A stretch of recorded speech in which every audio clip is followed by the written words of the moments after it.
আগের ভিডিওতেই তোমরা দেখেছিলে যে আমি অনেকগুলো ঠাকুর কিনেছিলাম, কিন্তু কি কি ঠাকুর সেটা তোমাদেরকে দেখানো হয়নি। বলেছিলাম পরে একটা ভিডিওতে সব যখন আসবে তখন দেখাবো।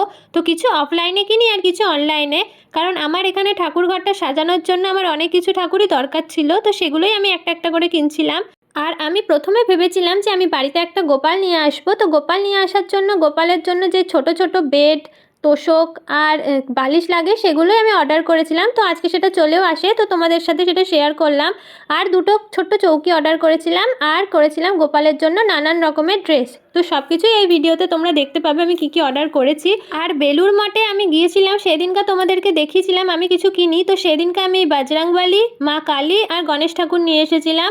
তো তোমাদের যদি এখানে অফলাইনের প্রোডাক্টগুলো ছাড়া অনলাইনের যদি যে কোনো প্রোডাক্টের লিঙ্ক প্রয়োজন হয় অবশ্যই আমায় কমেন্ট করো, আমি তোমাদেরকে লিঙ্ক দিয়ে দেবো। আর আমার ঠাকুরঘরটা সাজিয়ে কেমন লাগলো সেটা অবশ্যই আমাকে কমেন্ট করে জানিও। So tata.